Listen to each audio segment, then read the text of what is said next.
Hai teman-teman, jangan lupa like dan subscribe ya. Bab 1. Fajar yang terenggut. Dinginnya lantai marmer Hotel Grand Astara tidak sedingin hatinya saat ini. Rania menatap nanar ke arah pria yang masih terlelap di balik selimut sutra abu-abu itu. Cahaya matahari pagi mulai mengintip dari celah gorden, menyinari wajah tegas sang pria, Reza Pratama. Rania meraba pakaiannya yang berserakan di lantai dengan tangan gemetar. Isak tangisnya tertahan di tenggorokan. Ini adalah sebuah kesalahan besar. Kesalahan yang dipicu oleh kunci kamar yang tertukar dan kelelahan yang luar biasa. Aku harus pergi, bisiknya pada diri sendiri. Namun, sebelum jemarinya menyentuh gagang pintu, sebuah dentuman keras menghancurkan keheningan pagi itu. Brak, pintu kamar hotel terbuka paksa. 3 orang pria berjas hitam merangsek masuk, diikuti oleh seorang pria parubaya dengan wajah pucat pasi. Reza terbangun seketika.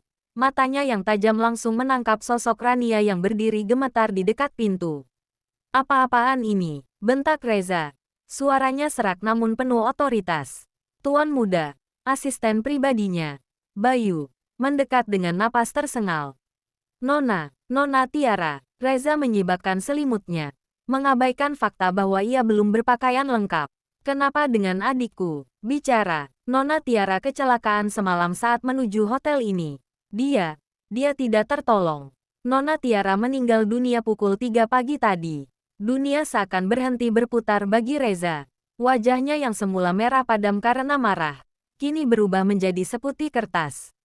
Ia jatuh terduduk di tepi ranjang. Keheningan yang mencekam menyelimuti ruangan itu. Sebelum akhirnya tatapan Reza beralih, tajam dan penuh kebencian, ke arah Rania. Semalam, suara Reza terdengar seperti geraman hewan buas. Dia meneleponku berkali-kali. Dia ketakutan di jalan tol. Rania menggeleng perlahan. Tuan, saya tidak tahu. Kau, Reza berdiri dan melangkah lebar, mencengkeram bahu Rania hingga gadis itu meringis kesakitan. Karena kau ada di sini. Karena aku sibuk denganmu. Aku mengabaikan panggilan teleponnya. Aku mematikan ponselku karena kau. Tidak, Tuan, itu bukan salah saya. Kita berdua terjebak dalam kesalahan kunci kamar. Diam, Reza memotong dengan teriakan yang menggetarkan ruangan. Matanya menyapu tas kerja Rania yang terbuka, memperlihatkan sebuah kalung berlian milik Tiara yang sebenarnya terjatuh dari saku Reza saat ia mabuk semalam. Reza mengambil kalung itu dengan tangan gemetar. Fitnah mulai tersusun di kepalanya yang sedang kalut oleh duka. Kau bukan hanya pelacur yang masuk ke kamarku. Kau juga pencuri. Kau menjebakku agar kau bisa merampok barang-barang milik adikku. Saya tidak mencuri. Saya tidak tahu kalung itu ada di sana. Rania memohon. Air matanya kini mengalir deras. Reza berpaling pada asistennya. Hubungi kepolisian. Katakan wanita ini menyusup ke kamarku, membiusku, dan mencuri perhiasan keluarga Pratama. Pastikan dia tidak pernah melihat cahaya matahari lagi. Tuan, tolong dengarkan saya. Rania menjerit saat 2 pria berjas hitam menyeretnya keluar dari kamar. Di koridor hotel yang mewah, di bawah lampu kristal yang berkilauan, Rania dipaksa berlutut dengan borgol yang mengunci pergelangan tangannya. Di saat yang sama, berita tentang kematian pewaris Pratama Group meledak di televisi lobi hotel. Rania menatap bayangannya di dinding kaca. Dalam satu malam, ia kehilangan segalanya, kehormatannya, nama baiknya, dan kebebasannya. Ia tidak tahu bahwa di dalam rahimnya, sebuah benih baru saja tertanam. Sebuah rahasia yang akan menjadi satu-satunya alasannya untuk bertahan hidup di balik jeruji besi nanti. Bab 2. Dinginnya dinding beton. Dunia Rania kini menyusut menjadi ruangan 4x4 meter yang lembab dan berbau apak. Tidak ada lagi harum bunga dari toko dekorasi tempatnya bekerja. Yang ada hanyalah bau keringat dan keputusasaan. 3 bulan telah berlalu sejak malam terkutuk itu. Status Rania kini resmi menjadi narapidana atas tuduhan pencurian dengan pemberatan dan kelalaian yang menyebabkan kematian. Kekuatan uang keluarga Pratama telah menutup semua celah keadilan baginya. Waktunya makan. Cepat bangun. Pembuat sial. Teriak seorang sipir wanita sambil memukul jeruji besi dengan tongkat pemukul. Rania berusaha bangkit dari lantai semen, namun kepalanya mendadak berputar hebat.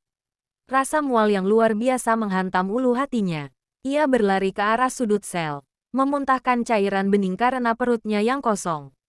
Lagi. Rania, kamu sakit? Tanya Lastri. Seorang narapidana Parubaya yang menjadi satu-satunya orang yang bersikap baik padanya. Hanya masuk angin. Kak, sahut Rania lemah. Menyeka bibirnya dengan ujung baju penjara yang kasar. Namun, Lastri bukan orang baru dalam hal ini. Ia menatap perut Rania yang masih rata, lalu menatap wajah Rania yang pucat dan nampak lebih berisi di bagian pipi. Sudah berapa lama kamu tidak datang bulan? Pertanyaan itu bagai petir di siang bolong.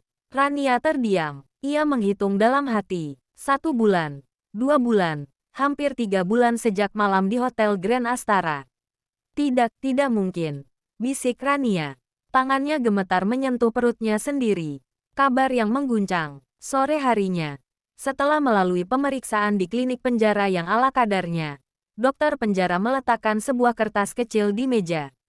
Positif, usianya sekitar 12 minggu, ujar dokter itu tanpa ekspresi, seolah sedang membacakan daftar belanjaan.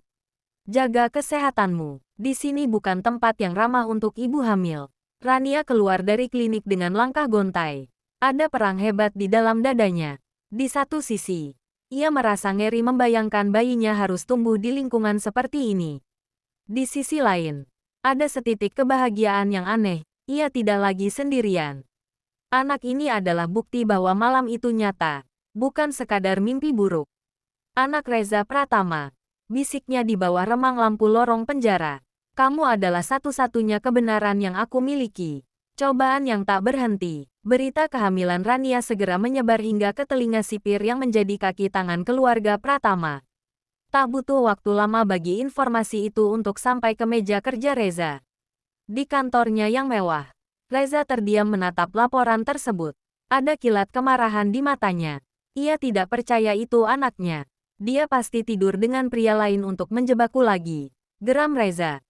Ia meremas kertas laporan itu hingga hancur. Beritahu orang-orang di sana, jangan biarkan dia merasa nyaman. Jika bayi itu lahir, aku tidak ingin ada jejak wanita itu di keluarga Pratama. Perintah itu menjadi awal dari neraka yang sebenarnya bagi Rania. Jatah makannya seringkali dikurangi. Ia dipaksa melakukan pekerjaan fisik yang berat. Dan narapidana lain mulai merundungnya atas perintah orang luar. Suatu malam, 2 orang narapidana suruhan mencoba menyerangnya di kamar mandi. Ku dengar kamu hamil anak orang kaya. Mari kita lihat apakah bayi itu cukup kuat. Salah satu dari mereka mencoba menendang perut Rania. Dengan kekuatan yang entah datang dari mana, Rania memeluk perutnya dan meringkuk, melindungi sang buah hati dengan punggungnya. Bunuh aku jika kalian mau. Tapi jangan sentuh anakku, demi Tuhan. Jika dia terluka, aku akan menghantui kalian sampai mati. Melihat kegilaan dan keberanian di mata Rania, kedua wanita itu mundur. Rania menangis dalam diam di lantai kamar mandi yang dingin. Ia tahu, perjuangannya baru saja dimulai. Ia harus bertahan hidup, bukan hanya untuk dirinya, tapi untuk nyawa kecil yang kini mulai menendang lembut di dalam rahimnya. Bab 3. Tangis yang hilang di balik kabut. 9 bulan berlalu dalam penderitaan yang sunyi. Perut Rania kini sudah membuncit besar. Kontras dengan tubuhnya yang semakin kurus karena kekurangan nutrisi. Namun, setiap kali merasakan gerakan kecil dari dalam rahimnya, Rania merasa seolah memiliki seluruh kekuatan di dunia. Malam itu, hujan turun sangat deras, membasahi atap seng penjara dengan suara yang memekakkan telinga. Di tengah kegelapan sel, Rania merasakan nyeri yang luar biasa menghantam pinggangnya. Kak Lastri, tolong! Rintih Rania sambil mencengkeram besi ranjang. Air ketuban pecah, membasahi lantai semen yang dingin. Lastri segera berteriak memanggil penjaga. Namun, tidak seperti biasanya. Para sipir butuh waktu sangat lama untuk merespons.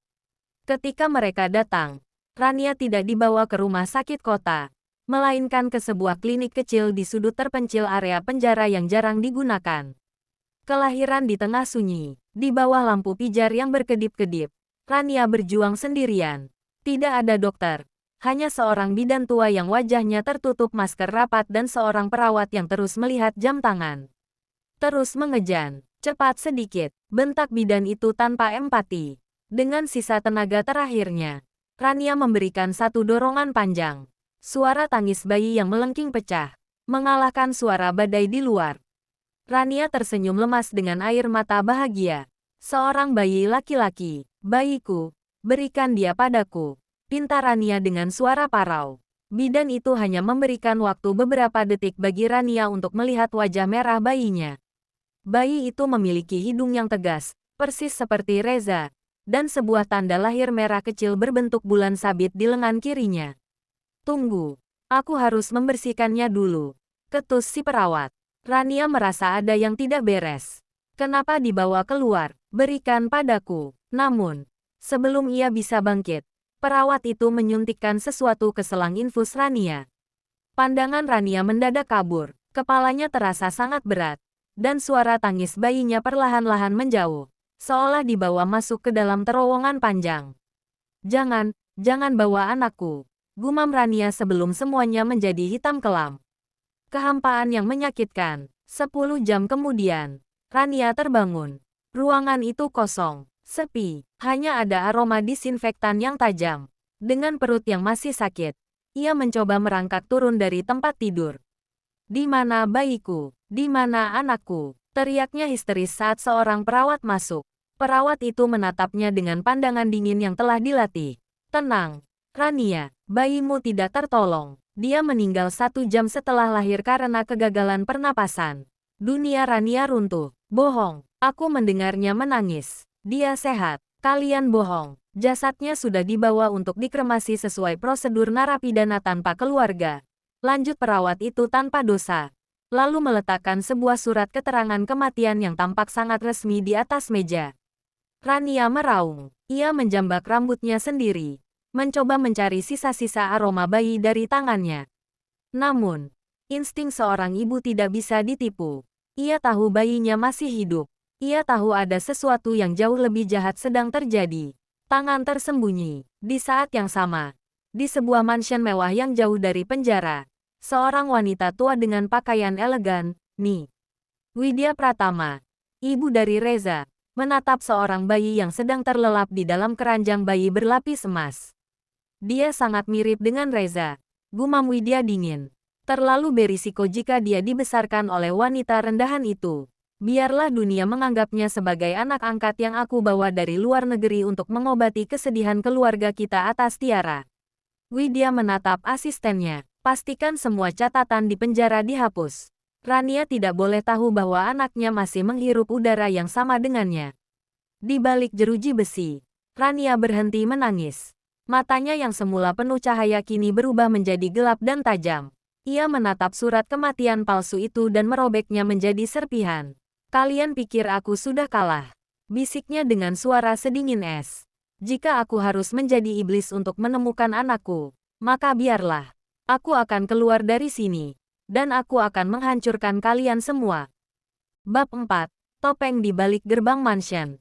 5 tahun adalah waktu yang cukup untuk mengubah seorang gadis polos menjadi wanita dengan hati sekeras baja.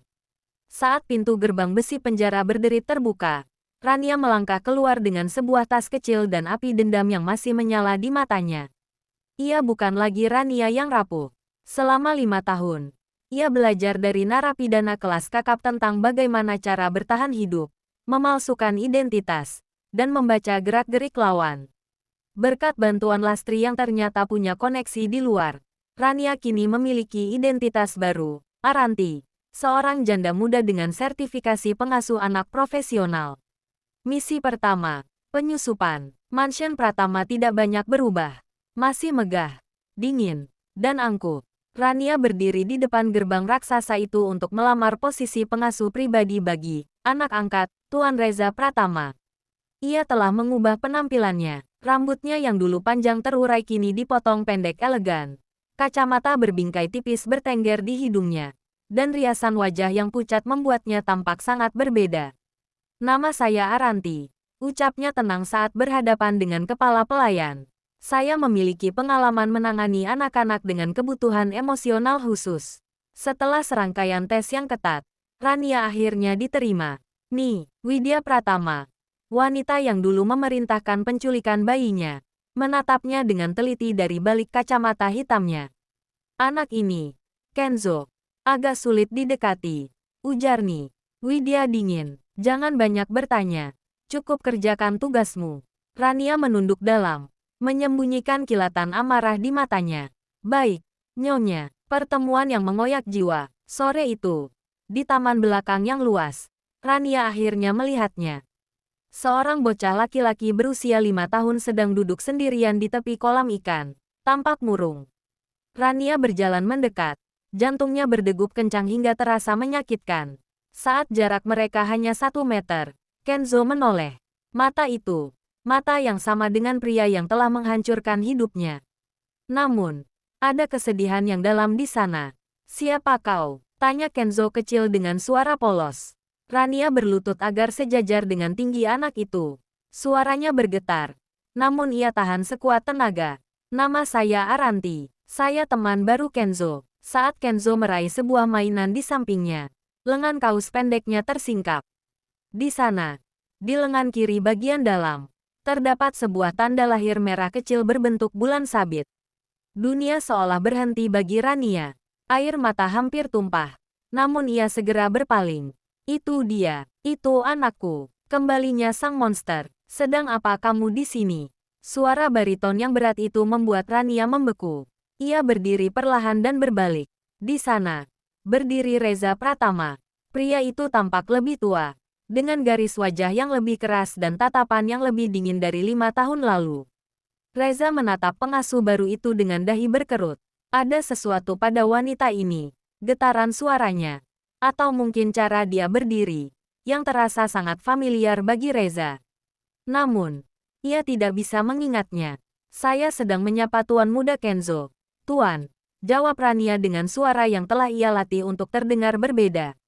Reza melangkah mendekat, mengintimidasi. Pastikan dia makan tepat waktu. Aku tidak suka kelalaian. Tentu, Tuan. Saya mengerti betul apa artinya kehilangan karena kelalaian. Jawab Rania dengan nada halus yang mengandung sindiran tajam. Reza terdiam sejenak, menatap mata Aranti. Ada kilatan keberanian di sana yang jarang ia lihat dari pelayan lain. Sebelum Reza sempat bicara lebih lanjut, Kenzo tiba-tiba menarik ujung baju Rania. Aranti, ayo main. Ajak Kenzo. Rania tersenyum tulus, senyum pertama yang ia miliki dalam 5 tahun terakhir. Tentu, sayang, saat Rania berjalan menjauh bersama Kenzo, Reza tetap berdiri di sana, memperhatikannya dengan perasaan tidak tenang. Ada sesuatu yang salah, namun ia tidak tahu apa itu. Sementara itu, di dalam hatinya, Rania berjanji, aku sudah berada di dalam rumah ini, Reza. Aku akan mengambil anakku. Dan aku akan membongkar setiap kebohongan yang kalian tanam di atas penderitaanku. Bab 5. Retakan pada topeng. Ketegangan di mansion Pratama terasa seperti benang yang ditarik kencang, siap putus kapan saja. Rania, yang kini dikenal sebagai Aranti, telah bekerja selama 2 minggu. Ia sangat efisien, sangat tenang, dan yang paling mengejutkan bagi semua orang, ia adalah satu-satunya orang yang bisa membuat Kenzo tertawa lepas. Reza memperhatikan hal itu dari balik jendela ruang kerjanya. Sejak kematian Tiara, rumah ini seperti kuburan. Namun kehadiran pengasuh baru ini membawa dinamika yang aneh. Insting yang terusik. Malam itu, hujan turun deras, suara yang selalu memicu trauma bagi Rania. Saat ia sedang menidurkan Kenzo, petir menggelegar dahsyat. Secara refleks, Rania memeluk Kenzo erat dan membisikkan sebuah nyanyian pengantar tidur kecil yang sering ia gumamkan di dalam sel penjara. Bintang kecil di langit yang kelam, tidurlah sayang dalam dekapan. Tanpa ia sadari, Reza berdiri di ambang pintu yang terbuka sedikit. Ia membeku. Irama lagu itu, suara parau yang menenangkan itu, ia pernah mendengarnya. Di malam terkutuk 5 tahun lalu, sebelum segalanya menjadi kacau, ia sempat mendengar gadis itu bergumam pelan dalam tidurnya di kamar hotel. Reza masuk ke kamar tanpa mengetuk. Rania tersentak, segera melepaskan pelukannya dan berdiri tegak dengan kepala tertunduk. Lagu itu, ucap Reza dengan suara rendah, melangkah mendekat. Dari mana kau mempelajarinya? Itu, Hanya lagu pengantar tidur umum. Tuan, jawab Rania. Berusaha menjaga suaranya tetap datar meski jantungnya berdegup kencang. Reza meraih dagu Rania, memaksanya mendongak. Di bawah lampu tidur yang remang, mata mereka bertemu. Reza mencari ketakutan. Namun yang ia temukan adalah kebencian yang sangat dalam yang disembunyikan di balik ketenangan. Kau memiliki mata yang sangat tidak asing, bisik Reza. Tangannya terasa panas di kulit Rania. Siapa kau sebenarnya? Aranti. Saya hanya seorang pengasuh yang ingin melakukan tugas saya dengan baik, Tuan. Jika Anda tidak puas, Anda bisa memecat saya, tantang Rania. Geledah kamar. Kecurigaan Reza tidak berhenti di sana. Keesokan harinya, saat Rania membawa Kenzo ke taman, Reza memerintahkan Bayu, asisten setianya, untuk menggeledah kamar pelayan milik Aranti. Cari apapun yang mencurigakan. Aku tidak percaya pada latar belakangnya. Perintah Reza. Reza sendiri turun tangan. Ia membuka laci meja kecil di samping tempat tidur Rania. Di sana, ia menemukan sebuah kotak kayu kecil yang terkunci. Dengan paksa, Reza membukanya. Di dalamnya tidak ada perhiasan atau uang. Hanya ada selembar kertas yang sudah menguning dan robek. Potongan koran 5 tahun lalu tentang kecelakaan Tiara. Di pinggir potongan koran itu, ada tulisan tangan kecil yang hampir terhapus air mata. Kebenaran tidak akan mati bersama Tiara. Reza tertegun. Mengapa seorang pengasuh baru menyimpan berita kematian adiknya? Dan mengapa ada coretan seperti itu? Konfrontasi di ruang makan. Malam harinya, suasana makan malam terasa sangat dingin. Widya sedang pergi keluar kota. Meninggalkan Reza dan Rania di meja makan, Rania berdiri di samping Kenzo untuk menyuapinya. Tiba-tiba, Reza meletakkan potongan koran itu di atas meja makan. Bisa jelaskan ini, Aranti? Tanya Reza tajam. Rania membeku. Ia melihat potongan koran itu. Ia tahu ia telah ceroboh. Namun ia tidak boleh mundur sekarang. Saya hanya ingin tahu tentang sejarah keluarga tempat saya bekerja. Tuan, jawab Rania cepat. Saya mendengar banyak rumor tentang kematian Nona Tiara. Dan saya merasa kasihan. Kasihan. Reza berdiri. Kursi makannya berderit keras di lantai. Atau kau punya agenda lain? Kau tahu, hanya ada satu orang yang sangat terobsesi dengan kasus ini. Seorang wanita yang sekarang seharusnya masih membusuk di penjara. Reza melangkah memutari meja, mendekati telinga Rania dan berbisik dengan nada mengancam. Rania, apakah itu namamu? Tepat saat itu, Kenzo tiba-tiba tersedak makanannya. Ia terbatuk hebat dan wajahnya mulai membiru. Kenzo, teriak Rania, tanpa memedulikan Reza. Ia langsung melakukan manuver Heimly dengan sangat cekatan. Sesuatu yang ia pelajari dari pelatihan medis di penjara. Setelah beberapa detik yang mencekam, potongan daging keluar dari tenggorokan Kenzo. Kenzo menangis dan langsung memeluk leher Rania erat. Mama, Hicks, Aranti, sebutan, Mama, yang keluar dari mulut Kenzo membuat Reza terdiam 1000 bahasa. Ada ikatan batin yang begitu kuat di depan matanya yang tidak bisa dijelaskan dengan logika. Reza menatap Rania yang sedang mendekap Kenzo dengan protektif. Ia melihat tangan Rania yang gemetar namun tak mau melepaskan anak itu. Kecurigaannya kini bercampur dengan sesuatu yang lain, keraguan. Jika dia benar-benar Rania yang jahat, mengapa anakku merasa begitu aman bersamanya? Bab 6. Benang merah yang terungkap. Mansion Pratama seolah terbagi menjadi 2 medan perang yang sunyi. Di satu sisi, Rania berpacu dengan waktu untuk mengklaim haknya. Sementara di sisi lain, keraguan mulai menggerogoti keyakinan Reza yang selama ini ia anggap sebagai kebenaran mutlak. Pencurian DNA. Rania tahu posisinya semakin terancam setelah konfrontasi di ruang makan.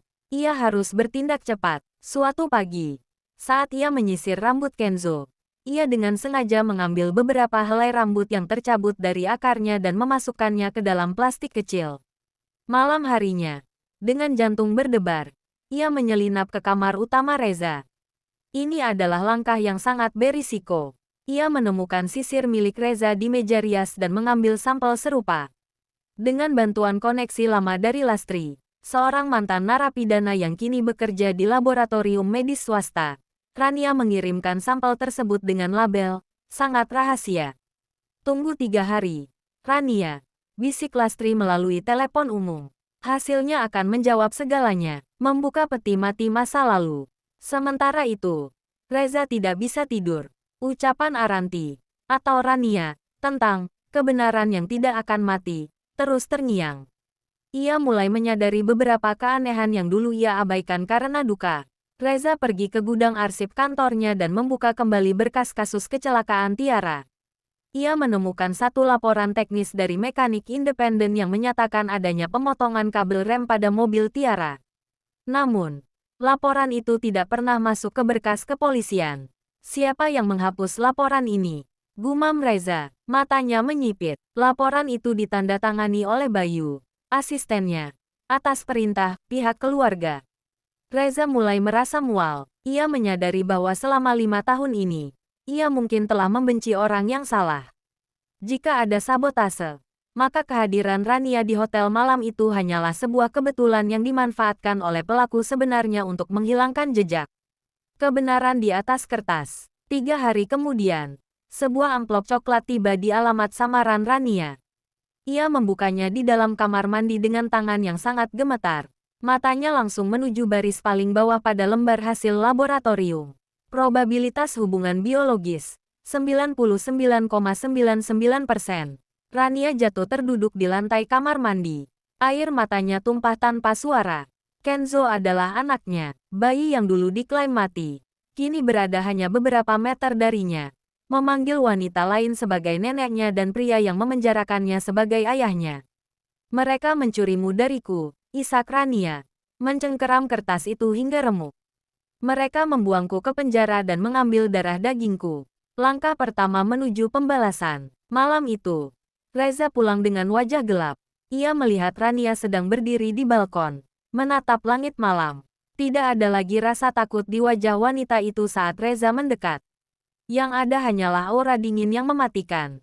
Aku sudah memeriksa kembali berkas kecelakaan Tiara, ujar Reza tiba-tiba, berdiri di sampingnya. Rania tidak menoleh. Dan apa yang Anda temukan, Tuan? Apakah keadilan terasa lebih manis setelah 5 tahun terlambat? Ada sabotase pada mobilnya. Kau mungkin benar-benar tidak bersalah malam itu. Suara Reza parau, penuh penyesalan yang mulai tumbuh. Rania berbalik, menatap Reza dengan mata yang menyala. Ia mengeluarkan hasil tes DNA dari balik bajunya dan menghantamkannya ke dada Reza. Jangan hanya bicara soal Tiara, Reza Pratama. Lihat ini, teriak Rania, mengabaikan penyamarannya. Lihat bagaimana ibumu mencuri anakku dan membiarkanku membusuk di sel sambil menangisi makam kosong. Reza membaca kertas itu dengan cepat. Wajahnya berubah dari bingung menjadi terkejut luar biasa. Kenzo, anak biologismu. Dan, aku, dia bukan anak angkat. Reza, dia anak yang lahir dari malam kesalahan itu. Anak yang kau benci bahkan sebelum dia lahir. Tepat saat itu, pintu balkon terbuka. Widya berdiri di sana dengan wajah angkuh yang kini tampak pucat. Ia melihat kertas di tangan Reza. Jadi, kalian sudah tahu? Tanya Widya dingin, tanpa ada rasa bersalah sedikit pun. Bab 7. Badai di puncak kebohongan. Suasana balkon yang semula tenang kini berubah menjadi medan pertempuran. Angin kencang bertiup, menerbangkan ujung gorden sutra. Sementara petir menyambar di kejauhan, seolah ikut mengiringi terbongkarnya rahasia paling kelam keluarga Pratama. Reza menggenggam kertas hasil DNA itu dengan tangan yang memutih. Matanya beralih dari Rania ke ibunya, Widya, yang masih berdiri tegak dengan keangkuhan yang mengerikan. Ibu, katakan padaku ini tidak benar. Suara Reza bergetar karena amarah yang tertahan. Katakan padaku bahwa kau tidak menculik anak ini dan memenjarakan ibunya. Pengakuan sang ratu. Widya melangkah masuk. Langkah kakinya berdentang keras di lantai marmer. Ia tertawa kecil. Suara yang terdengar sangat dingin di telinga Rania. Aku melakukan apa yang harus dilakukan oleh seorang Pratama. Reza, ujar Widya tanpa beban. Wanita ini hanya staf dekorasi kelas rendah. Dia tidak layak melahirkan pewaris tunggal keluarga kita. Jika dunia tahu kau memiliki anak dari kesalahan satu malam dengan seorang pelayan, reputasi perusahaan kita akan hancur. Jadi kau memalsukan kematian bayiku, teriak Rania. melangkah maju hingga wajahnya hanya berjarak beberapa senti dari Ni. Widya, kau membiarkan aku meraung di lantai penjara meratapi kematian anak yang sebenarnya kau bawa pulang. Kau harusnya berterima kasih, sahut Ni. Widya tajam. Di sini dia tumbuh sebagai pangeran. Di tanganmu, dia hanya akan menjadi anak haram mantan narapidana. Plak, tamparan keras mendarat di pipi Ni. Widya, bukan dari Rania, melainkan dari Reza. Tangannya bergetar. Matanya merah karena air mata kekecewaan. Kau bukan ibuku. Kau monster. Bisik Reza.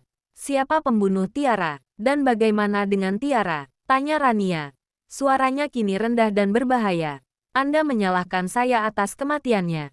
Anda menyuap polisi agar saya dipenjara. Tapi Tuan Reza baru saja menemukan bukti sabotase pada mobil Tiara. Jika bukan saya pelakunya, lalu siapa? Ni, Widya terdiam sejenak. Namun sorot matanya yang goyah memberikan jawaban. Kau ingin tahu siapa yang membunuh adikmu? Reza. Rania tersenyum pahit. Menatap ke arah pintu di mana Bayu, sang asisten, baru saja muncul dengan wajah pucat.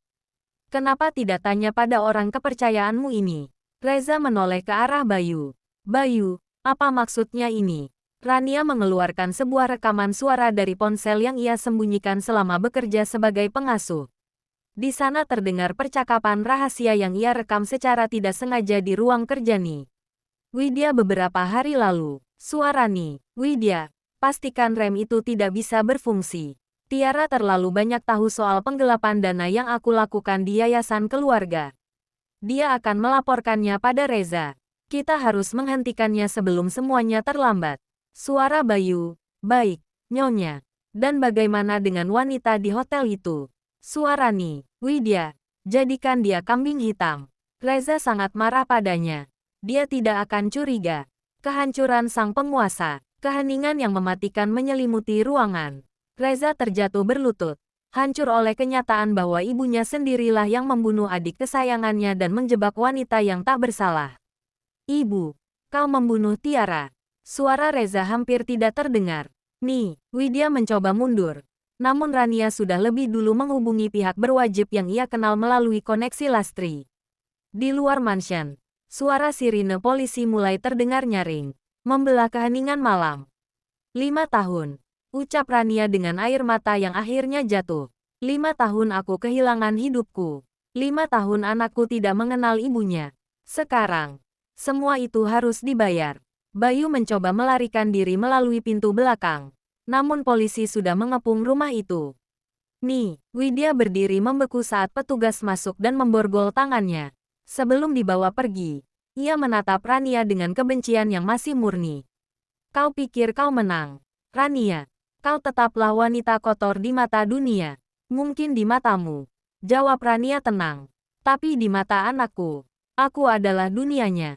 Dan itu sudah cukup. Setelah badai berlalu, setelah semua orang pergi, hanya tersisa Reza dan Rania di balkon itu. Reza menatap Rania dengan rasa bersalah yang begitu besar hingga ia tak sanggup memandang matanya. Rania, jangan. Potong Rania, jangan minta maaf sekarang. Kata-kata tidak akan bisa mengembalikan 5 tahun yang hilang. Tapi mulai malam ini, Kenzo adalah milikku sepenuhnya. Rania berjalan menuju kamar Kenzo. Saat ia membuka pintu, ia melihat bocah kecil itu terbangun karena suara gaduh. Kenzo menatap Rania dan mengulurkan tangannya. Mama Aranti, panggil Kenzo pelan. Rania memeluk anak itu erat, menghirup aroma rambutnya yang selama ini ia rindukan dalam mimpi. Bukan Aranti, sayang. Panggil aku Mama. Cukup Mama. Epilog. Fajar baru untuk Rania. 6 bulan kemudian. Sinar matahari pagi masuk melalui jendela apartemen baru yang cerah dan dipenuhi tanaman hijau. Tidak ada lagi bau apak penjara atau kemegahan dingin mansion Pratama. Di atas meja makan, sebuah surat kabar nasional memuat tajuk utama di halaman depan. Keadilan terungkap, Rania dibebaskan dari segala tuduhan. Dalang di balik skandal Pratama Group divonis penjara seumur hidup. Nama Rania akhirnya bersih, secara hukum. Ia bukan lagi seorang mantan narapidana, melainkan korban dari konspirasi tingkat tinggi yang memilukan. Hak yang kembali. Di ruang tengah, suara tawa anak kecil pecah saat bermain dengan seekor anak anjing. Kenzo, yang kini resmi menyandang nama Kenzo Rania Pratama, tampak jauh lebih ceria. Proses transisi hak asuh penuh jatuh ke tangan Rania tanpa perlawanan dari pihak manapun. Reza tidak hanya memberikan hak asuh, tetapi juga memastikan bahwa setengah dari aset Pratama Group dipindahkan atas nama Kenzo dan Rania sebagai bentuk kompensasi. Meskipun Rania tahu, tidak ada uang di dunia ini yang bisa membeli kembali 5 tahun yang hilang. Luka yang mengering, bel pintu berbunyi. Rania membukanya dan menemukan Reza berdiri di sana. Pria itu tampak berbeda. Ia menanggalkan setelan jas mahalnya dan hanya mengenakan kemeja santai. Matanya, yang dulu penuh keangkuhan, kini memancarkan ketenangan dan kerendahan hati. Aku hanya ingin mengantarkan berkas pendidikan Kenzo, ujar Reza pelan. Tidak berani melangkah masuk tanpa izin. Terima kasih, Reza, masuklah. Kenzo sedang menunggumu, jawab Rania dengan nada yang netral. Hubungan mereka kini berada di wilayah yang unik. Rania belum sepenuhnya bisa memaafkan Reza atas kebutaan pria itu di masa lalu. Namun ia juga tidak lagi menyimpan dendam yang membara. Ia menyadari bahwa memelihara kebencian hanya akan meracuni masa kecil Kenzo. Rania, panggil Reza saat mereka duduk di teras kecil sementara Kenzo asyik bermain. Aku tahu, maaf, adalah kata yang paling tidak berguna saat ini. Tapi aku akan menghabiskan sisa hidupku untuk memastikan kau dan Kenzo tidak akan pernah menderita lagi. Entah sebagai ayah Kenzo, atau sebagai pria yang ingin menebus dosanya padamu. Rania menatap langit biru. Aku tidak menjanjikan apa-apa, Reza. Luka ini dalam, dan butuh waktu lama untuk benar-benar menutup. Tapi demi Kenzo, aku bersedia memulainya dari awal. Bukan sebagai orang asing, tapi sebagai dua orang yang terikat oleh masa lalu yang kelam namun memiliki masa depan yang sama. Akhir yang indah. Sore itu, mereka bertiga berjalan di taman kota. Kenzo berlari di antara Rania dan Reza, sesekali menggenggam tangan keduanya secara bersamaan. Bagi orang asing yang melihat, mereka tampak seperti keluarga sempurna. Namun bagi Rania, ini lebih dari sekadar penampilan luar. Ini adalah kemenangan seorang ibu yang pernah dihancurkan namun menolak untuk tetap hancur. Rania meraba pergelangan tangannya. Bekas goresan borgol yang dulu menghiasi kulitnya kini telah memudar, tertutup oleh gelang rajutan warna-warni buatan Kenzo. Ia akhirnya bebas. Bukan hanya bebas dari penjara, tapi bebas dari belenggu fitnah yang selama ini mengikat jiwanya. Fajar yang dulu terenggut, kini telah kembali sepenuhnya, membawa cahaya yang lebih terang dari sebelumnya. Tamat.